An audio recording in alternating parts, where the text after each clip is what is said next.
You are now listening to Discover Your Potential with radio talk show host Dan Gilman, Cindy Gilman's son. So listen, participate, be inspired. Know that you can discover your potential. Here is Dan Gilman. Hi, welcome to Discover Your Potential. We're live here at Staples Studio today. We have two extraordinary guests. And actually, my mother used to start her shows with poetry, but today I just want to introduce the guests because they're extraordinary. One is, everybody's really excited, I know, Bill Barretta and Gene Beretta, the Barretta brothers. I'm in here. There's Gene and there's Bill. We made it. Hey, guys, we made it. Look how extraordinary we look. God, you know what, Gene? I think you're more extraordinary than me. No. You capital E extraordinary. You're the extra and extraordinary. Well, the last show you were both on with my mother, actually, unfortunately, Gene got booted. Oh, that's right. He wasn't doing very well. I never liked called in, and they just axed him. Sorry, kicked him off. Yeah, that's true, Gene. You're the extra, and I'm the ordinary. My cat's joining us today. See, there he is. There's Leo. Oh, excellent. You might see. How are you? How are you, Dan?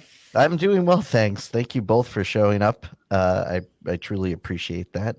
Sure. Gene, just introduce the two of you because I was going to do that. But Gene Beretta obviously he was on the show actually a few times.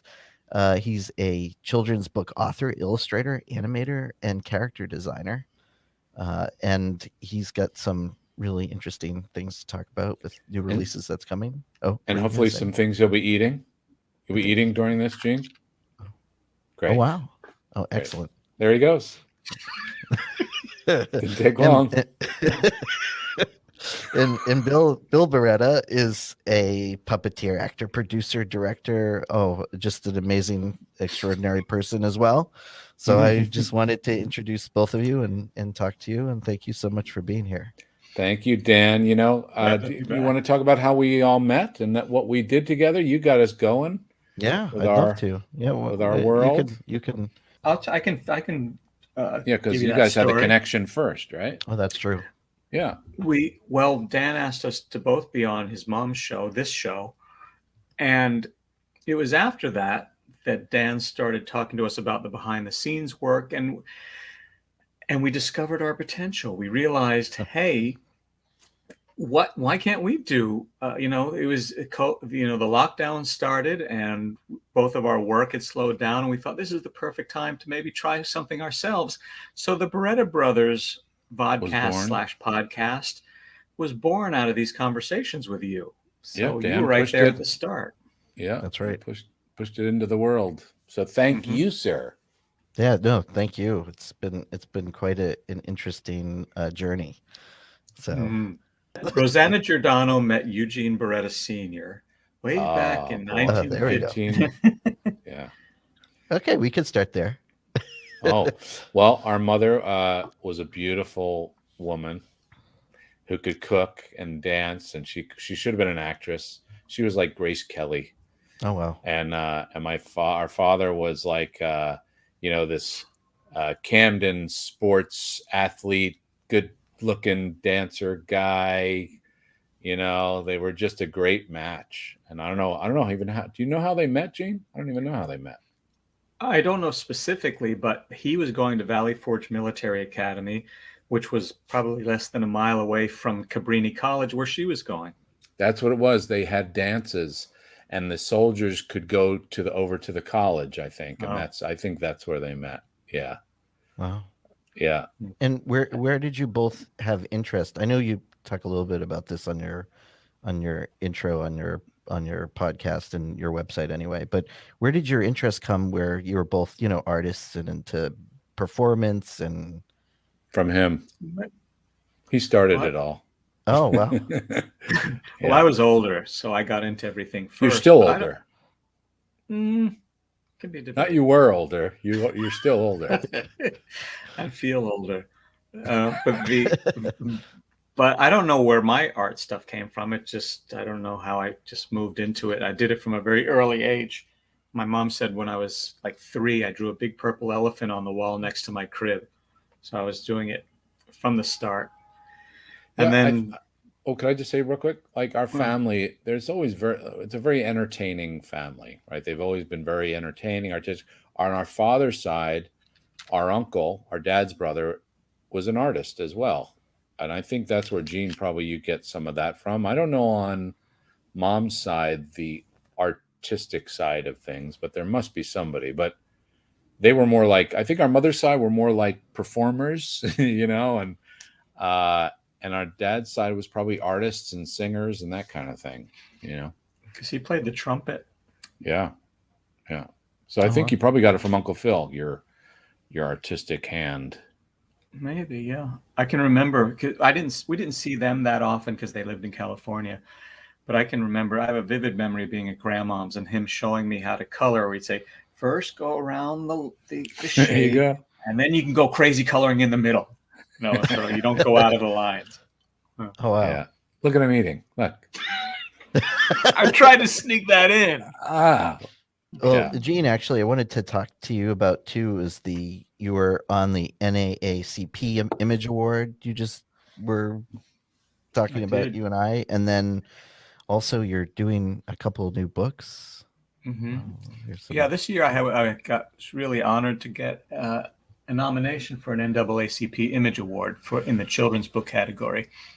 That's right. And I didn't win, but what I can take from Rip this off. is I'll never accept another nomination again. But I get to say that I competed against LeBron James because he wrote a book this year, and we were both we were 2 of the 5 nominees, but we didn't win. Oh, neither of you? No, neither one of us. But I still competed against him. And who's that? And your partner on the book is? Oh, thanks for bringing that up. The illustrator. This is one I do write and illustrate, but I've started also writing for other illustrators. And Frank Morrison is the artist, the illustrator on that. Did a great job. We also did a book on Muhammad Ali together. By the way, the book was called The Secret Garden of George Washington Carver. And we did one on Muhammad Ali. Muhammad Ali, A Champion is Born. About both of them about their childhoods. So go get those. Go out there and get those, folks. Yeah. And while we're on that subject, I did a book with another illustrator, Craig Orbach, and it comes out next year this time in the fall, all about the childhood of Steven Spielberg, and it's called Starring Steven Spielberg, The Making of a Young Filmmaker. And those are the 3 that I've written for other illustrators. What's nice is that right now Steven Spielberg is shooting a film loosely based on his childhood. So it's coming out around the same time as my book. So hopefully that'll be a nice. Absolutely. And didn't he just come out with, is it West Side Story, right? Didn't he? Isn't that the new one? It's coming this Christmas, I think, right? Oh, is it? I think so. Yeah. Something. Yeah. Oh, that's great. And there was another book too. You mentioned there were 3. Oh yeah, he's got. Well, I'm working on one now about the childhood of Andrew Wyeth. I don't always do childhood people. I know. I was just realizing that. Just lately, I've done the childhoods of certain people, but I've done inventors and grammar books and some fictional, mostly nonfiction. It's all at geneberetta.com. This sounds like a big pitch fest. No, well, why not? Why wouldn't you jump in? They're great books. We're going to push it up there. Yeah, absolutely. Yeah. Thanks. Yeah, excellent. Well, Bill, as far as there's a new movie too that you're producing, or you produced actually. Yes. And I'd love to Muppet's Haunted Mansion. Co-developed the story, co-wrote the script, get executive producer, get to perform, wiggle some dollies around.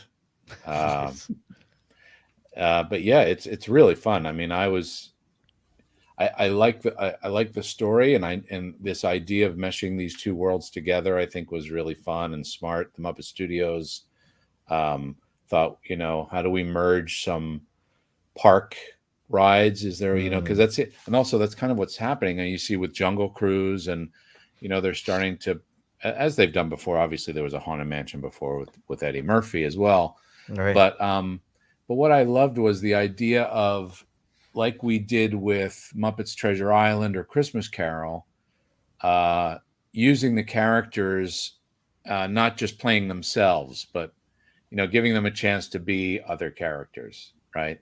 So in this version, except for Pepe and Gonzo, who think they're going to this Halloween challenge. Actually, Gonzo thinks he's going on this Halloween challenge. Pepe thinks he's going to a Hollywood mansion party for Halloween.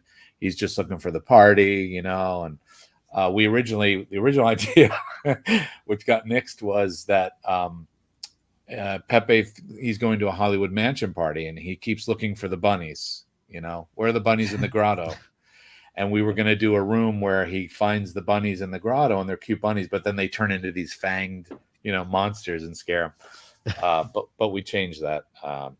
But it's really fun. So aside from Pepe and Gonzo, who play themselves, as you get to the mansion, the other characters are playing the iconic figures within the mansion that people know from Disneyland and Disney World. So it's really fun. Some of them fit just perfect, and there's a lot of little Easter eggs everywhere in the design. The production designer, did an amazing job. There's just, from the wallpaper to the doorknobs to the little windows to things on the front gate, Jim Henson, I really love this idea, and I have to take a little credit for it. But I wanted the address to be his birthday. So the address of this mansion is 924, so there's all kinds of stuff, all throughout. Sure. I'm glad to see Johnny Fiamma and Sal back. Yeah, they have a fun little part in it, so that was great to do with Brian. You mentioned you co-wrote it. I did. Oh, nice. So myself, a guy named Kelly Younger, great writer, Kirk Thatcher, who also directed it, and Jim Lewis, who's a veteran Muppet writer and works with the Muppet Studios. So between the four of us, we kind of tried to figure this thing out, That's nice. Yeah. That's great. Yeah, it's great fun. Yeah. So that should be, actually, it should be out by now. Yeah.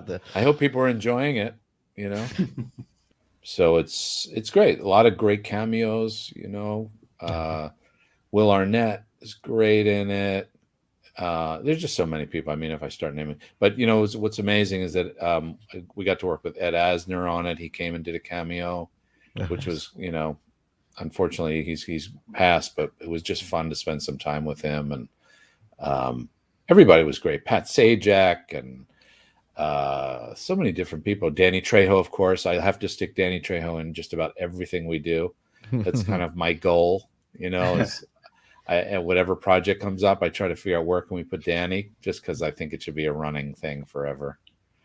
But I think people are going to like it. It looks beautiful. Soapbox Films helped us produce it, with the Muppet Studios, and the effects are beautiful. It looks beautiful. We use some amazing new technology, stuff that they use on Mandalorian. Oh, wow. That kind of virtual backgrounds. So it's really hard to tell what's real and what isn't. And I'm curious to see if people can pick it out, Yeah, no, that's great. Yeah. That's great. Yeah. Do you have any new and exciting things coming up? Or you can let's see. Well, there's a Geico. There's a Geico commercial that's out now. With really? Animals playing drums in the attic of somebody's home. You want to tell them what you did on that? Oh, well, it's basically, I don't know if those Geico commercials where they say we have ants in our home, and then you see like these older women in the house checking the expiration date in their fridge. It's like a pun on ants.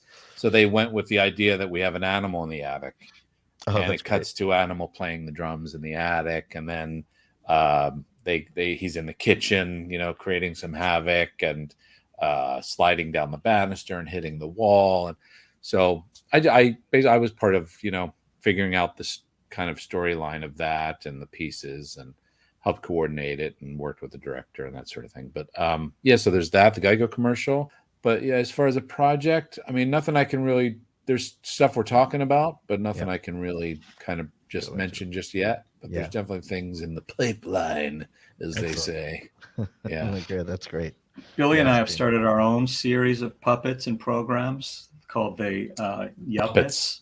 Oh, Puppets. I was going to go. I thought maybe. Oh, we haven't decided yet. Yeah, we're trying to pick it. Puppets. Who? Pummets? Pummets. Pummets. Why the P? Because I'm just flip it. We reverse. Yeah. Right. How about Barpets? I like to shake things up. The Stupp'em. How about Stupp'em? Stupp'ems. Step'em. Yeah. Step'em. There you go. As you can imagine, they're going to be great.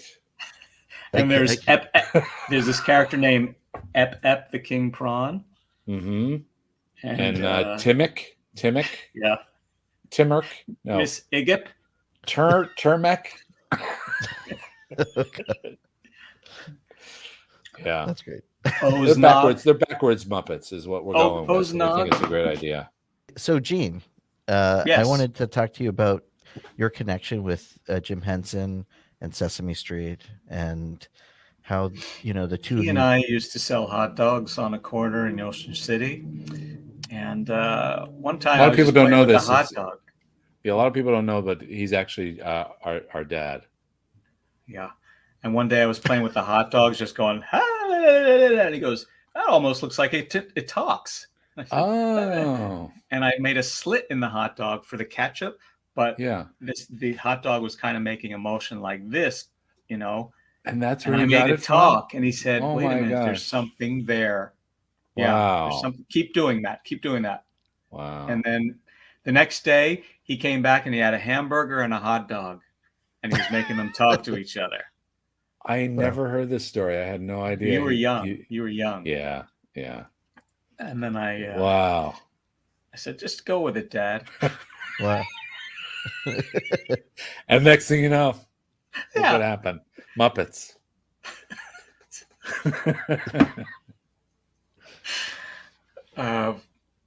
What was the question? How did you? What was your influence, right? And where did this all come? Where did it start from? How did we connect to Henson? Yeah, I mean, the quick version is that my cousin Gary and I were flipping around the channels in the early 70s, and there was Bert and Ernie, and we'd never seen anything like it, and became instant fans, and decided we can make puppets like that. And we would go to the foam and fabric shop and get supplies and just do our best to replicate. We just happened to have, I mean, there was a proper foam and fabric shop. Yeah. In our town. They had googly eyes and little they had all the things to make. It was like a great arts and crafts thing, but they had all the kind of stuff that you needed, right? It was pretty amazing that it was there. We could have lived anywhere. I don't know how many foam and were they fabric places where it was illegal to sell foam, things like that. Yeah. But and we just started building things, and then I think we had a substitute teacher at our school who had some connection with Sesame Street, and somehow I got the address, and I sent Jim Henson a fan letter, and I said, how do you make Muppets? And I got a letter back with instructions and information, which I still have. And so that was that. We made Muppets, and we did some puppet shows for my Aunt Kathy, who taught the deaf,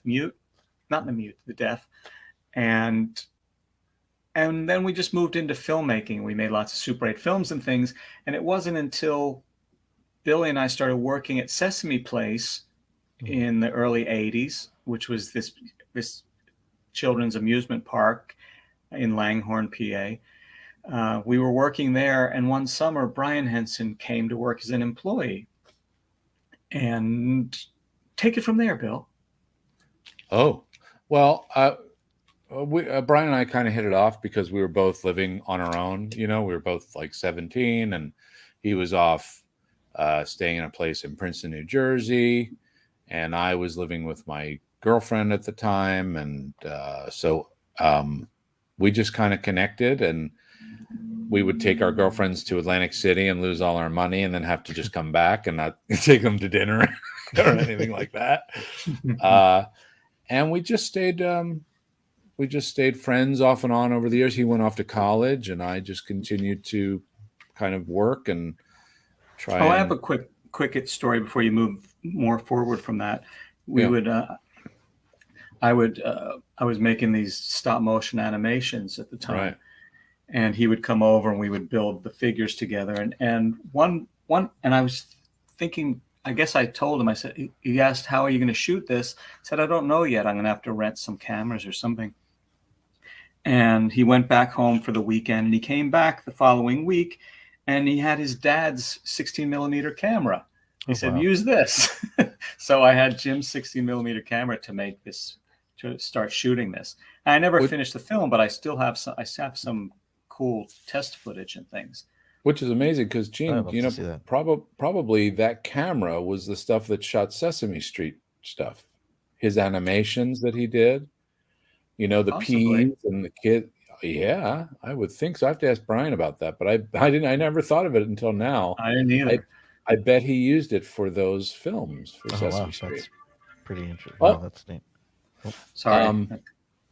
But yeah, right. So we had this connection, and then he went off to college, and I went towards acting, and I was studying. Gene and I took some acting classes. I went to the neighborhood playhouse, and then we kind of reconnected again when his father passed away. Mm-hmm. I was on my way to school on the N train, and I saw a magazine. It said Sammy Davis Jr. dies. And then the guy turned the page, opened it out, and Jim was next to it. I was like, oh my God. And I never went to school. I stayed on the train. I was kind of shocked, Yeah. And somehow I ended up downtown, and I called him and his wife at the time, or girlfriend at the time, answered, and she said, why don't you come over? So I ended up going over and just hang out with him and his sisters there. And then Gene and I, and your then wife, you were married. Yeah, that's right. Yeah, at the time. Yeah. We went to the memorial for Jim. And then Brian and I just kind of kept in touch again a little more, after that. I moved out to California.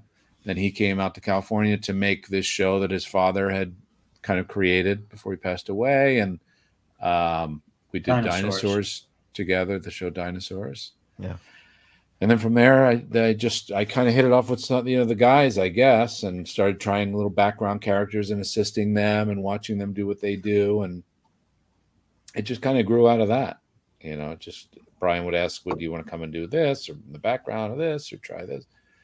And it just kind of grew out of that. I started doing a couple of Jim's characters and then creating my own after Treasure Island. So but it all roots from Gene really wanting to make things and being the kind of creative driving force behind our childhood. He would always put me in things. But did you it's ever true. have... I mean, sorry, go ahead. Yeah, but I mean, if you weren't talented, none of this would have happened either. So yeah, but at the same time, I didn't direction. But I didn't have somebody to go get in front of the camera and be an idiot, or do this or jump off of that, or, I could have just been in a school play, I guess. But I think the fact that we did these things on the weekends, like other kids were doing whatever they were doing, we were making movies, and I was helping him, occasionally when he was doing an animation, I would hold something and give it to him. And so if it wasn't for him pushing to be creative all the time, it's all the time. Yeah. I don't think I would have pursued it as much. I mean, I got a kick out of being on stage, and I got a kick out of the response from our family, because we would do family shows, and we had 9 cousins at that time back then. And there were 9 of us who'd put on these, it was like a Muppet show. We'd have dances and we'd have characters or scenes and acrobatics, and it was really a variety show that we would do as kids. And so it just became a given that if we were going to have a big family gathering, that there was going to be a show at some point. Yeah it was we know we're going to have appetizers, main course, dessert, show. It's like part of the menu. Coffee show. Yeah. But yeah, so that was, if it wasn't for that stuff, I don't think I would be doing any of this, and if it wasn't for, yeah. And it's weird. Like, I don't know if you could see it. See right here, this thing. I don't know if you can Sorry, tell on the what it audience, is. I'm looking down because you're down there. So Oh, right. Okay. But there's this thing here. It's a marionette. It's from Rome that my mother got me once. I don't know if you can see it. That's his foot there. He's like a soldier. Well, she would always kind of she would go somewhere and she would bring back puppets, or she would bring I have a bunch of little different puppets that she would bring back from places. And I never thought, I never really thought about it until later. Here I am doing this thing, with puppets. Oh, wow. And it's just kind of a fun, Yeah. I went to NYU Film School, and right. and I wanted to be a film director before I did anything with publishing. But it was all those lessons I took from film school that I brought to making picture books, because you're still basically, you're like the director and the writer and this, the art director and all of that. So that was a huge lesson. But you were even naturally doing that before film school. Gene was drawing as a kid. I would just sit there and watch him draw all the time. Like, he was creating stories and characters and original characters. This young kid, you didn't mention when you wrote to Jim, Gene had created his own letterhead that had in the corner a collage of characters. Yeah. Ones that were, well known, but then his characters. Oh, you have it? It's always nice to hear from a fellow puppeteer. I'm sure your puppetry is as original as your paper designing. Yeah. So it was kind of up in the top cards. Yeah. Top right corner, and Gene kind of did it in the top right corner of the letter. And it was, this great montage of characters. But he was always drawing, and like, we would go down to the seashore in the summer. And I would go to the beach, and he would be in the beautiful bay window drawing, And you can tell by my skin complexion that I didn't go out to the beach very often. I kind of have the same, I guess. Yeah. You didn't really. Did you want to focus on getting to the Muppets, or that was not even? Not me. I mean, Gene, I don't know about you, but that was never my journey, was to be a part of Muppets. I really didn't have any sense of puppetry, or, I wanted to be an actor and entertain, but definitely had no thought about how do I be a part of the Muppets. Wow. Yeah. Came out of acting. I did end up, although, working for Sesame Street, and did animated shorts for them, which was the kind of, it was just a very surreal destination, having discovered it back in the early 70s and never once imagining that I'd be connected with it. Right. Did you, either one of you, did you get to meet Jim Henson in person, or? Yeah, a couple times. My first time was before I met Brian. His father came to visit the theme park that we were working at, called Sesame Place. Yeah. And he was coming to visit these new animatronic installations that they had of characters. They had Oscar in a trash can, automated thing, and he would come out and he would talk and do a song or something and then go away. And they'd have, it would play every, 6 minutes or so, or 10 minutes, something like that. And so we, as employees, you had to stand next to it and make sure people didn't touch it. And it just happened to be in a spot where I could see the front gate where people came in. I was inside, but big windows. And I saw him coming through the gate. Wow. And I just left my post and I went up to him and I said, "Hello, Mr. Henson. Welcome to Sesame Place." And he said, "Oh boy, thanks." Yeah. And he said, "You don't happen to know where the Oscar trash can is?" I was like, "Do I?" I was like, couldn't believe it. And so I escorted him over and just watched him watch people, just kind of looking at it, just watching people enjoy it. And they were like, "Thanks," and he left.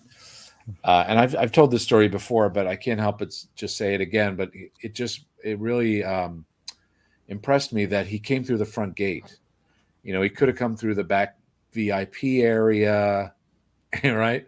All right. Someone could have escorted him through, but I guess that's just really who he was. He didn't need that stuff, and he wanted to see the experience. I imagine, I'm guessing, Yeah. to see what it felt like to come through as a person. And then we had that one other time where we were driving up to Manhattan to see Brian because he was back from England. Yeah. And it wasn't until we parked in the garage in Manhattan we thought, wait, we're going to the Sherry Netherlands Hotel. Wait, could that be Jim's place? And we went upstairs and there he was, and we hung out with him, and like there were 6 or 7 other people and Brian. Yeah. And I had my one private moment with him was he was trying to figure out what a sign said across Park Avenue or something. Central Park. Oh, So we just stood at the window trying to figure that out. That's my strongest memory of it. yeah. Oh, that's incredible. Yeah, for listeners who are inspired not only by both of your work, what would you give our listeners today, like people, for example, who are looking to become potential puppeteers or writers or artists or children's book authors, or I know that's all over the place, but what would you give our listeners who do want to pursue that dream of creativity? You want to go first? Well, I guess from my angle, you've got to expect that it's going to be a lengthy process and that you have to build some tough skin because there's going to be lots of rejection at the start. And that's actually a really important period because that's your early jobs. The work itself isn't as important as what you learn as far as building relationships with the people you're working with and learning diplomacy and collaboration and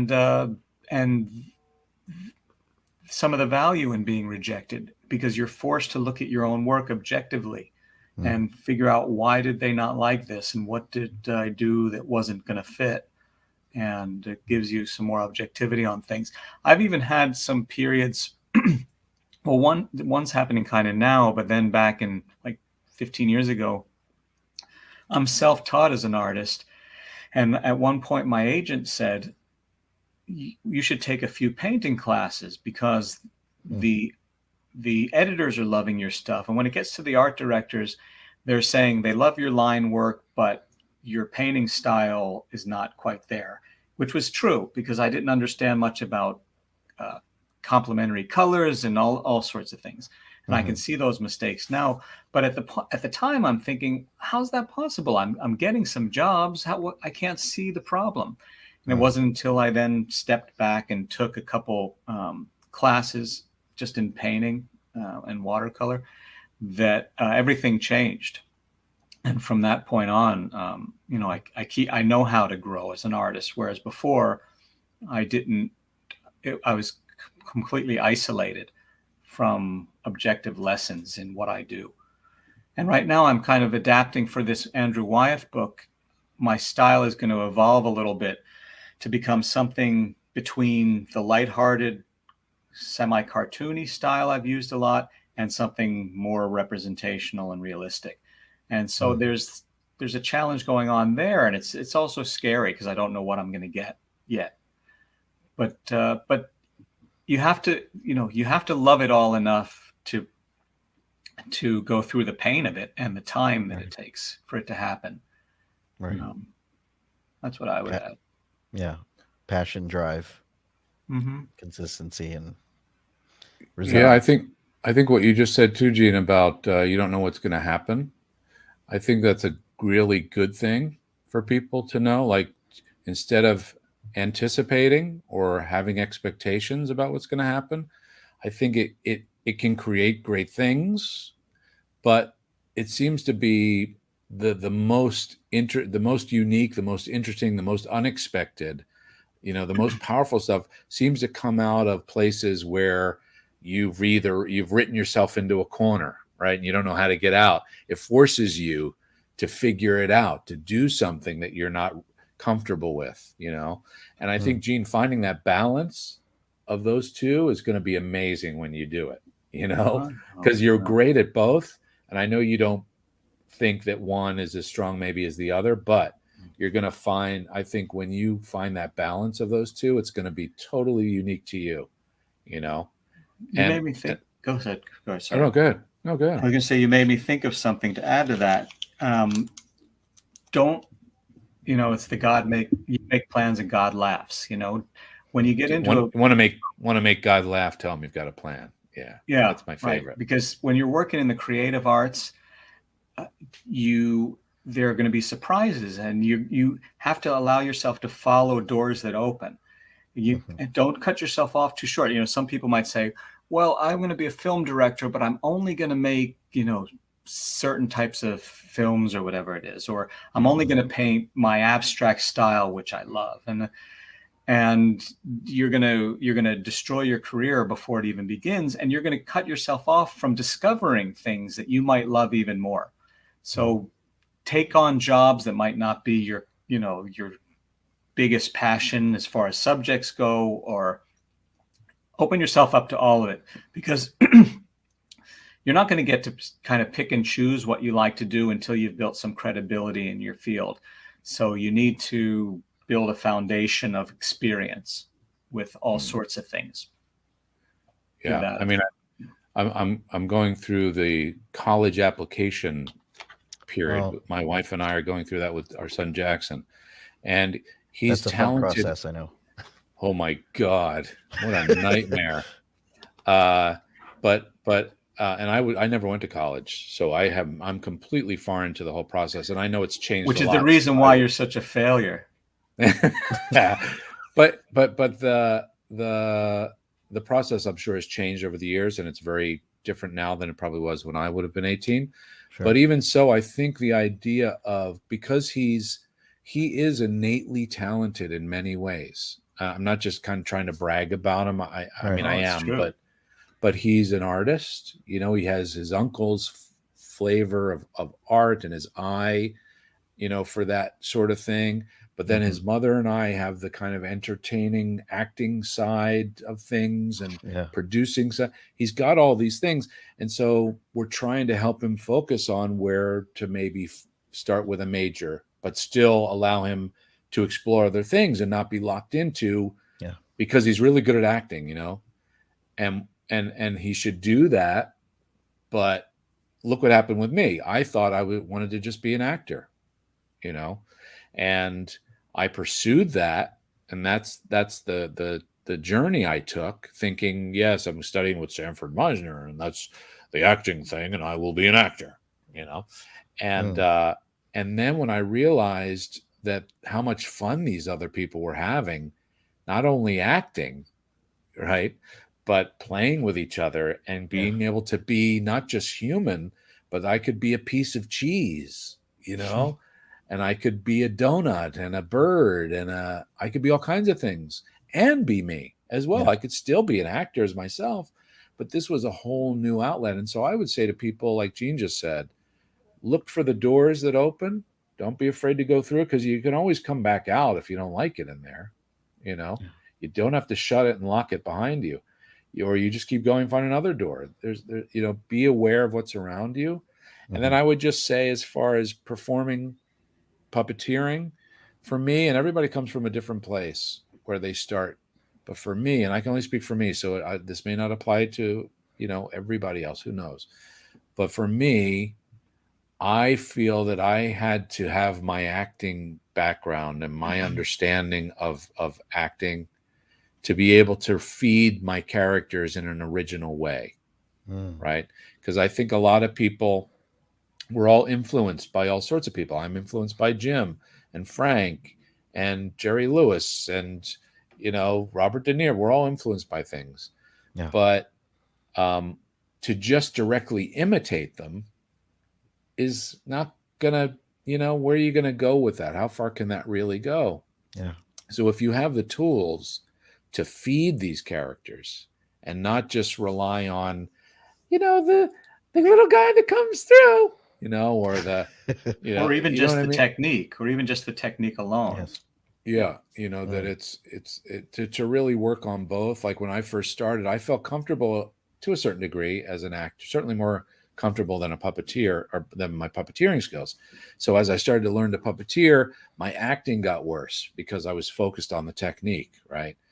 But I had to find the balance and find a way to start bringing them together. And I still struggle with that because technically I'm not great. And so Yes, you it's are. still, no, not really. Yes, I mean, you you are. look at people No. like Peter Linz and Steve Whitmire and these, there's people who are just like great manipulators and just their technique is unbelievable that I don't think I'll ever get there, but I find a way to kind of find the balance, but my concern is character. The acid test, though, is that when people watch your characters, the characters are alive and have personality, and that's the that's the proof that you've got it all down. Well, I've also tried to use my strengths, right, which is maybe my acting strength, but the fact that I kind of took that and said, you know what, I'm going to be a little more still than everybody else, right? I'm not going to try and do so much with some of the behavior. I'm going to kind of try and keep them more simple because I can handle that. And I think that creates a certain character. Like with Bobo, he's just a mountain, his head can't even turn. He has to turn his whole body to look at something. So I just try and use that stuff a little bit with the character, finding. So that's another little thing. If people want another little tip from me, I guess would be look at the character you have, look at the puppet, and you take advantage of or use in a positive way the limitations that you have. Don't feel like a limitation is a negative, right? It can be really, it can actually highlight or make something better with certain limitations. But now that you've pointed out your limitations, I don't know if I'm as impressed with you. That's what I'm saying. Well, it's all an illusion. Well, I know, Bill, you're up against time right now, but very much appreciate your time and Gene's time, and hopefully I can get you on and the cats, and hopefully I can get you on again at some point. Yeah, for sure. I'd love to have you because there's so much to talk about. You're so dynamic, amazing, both interesting people, and you bring. The great thing is you touch many people's lives, and that's the whole point of this show too: is discover your potential, touching people's lives, because that's what my mother did. After, not to bring it up, but after she passed away, I had literally 70 to 100 people that called me to say how she touched the lives of many. She didn't touch millions of people like you get to touch every day, but with the type of work that she did, it was quite extraordinary. So of course, yeah. If we can touch one person, that's all that matters, So, exactly. If you get through to somebody, you touch them in a way that's meaningful and helps them or in a positive way.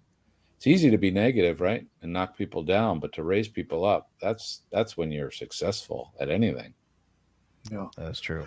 That is true. You know what? This has been cool because I think you're the first time we've done a show where we've gotten this serious about our craft and everything, which, we're usually just having lots of fun, which is great. But you really made us think.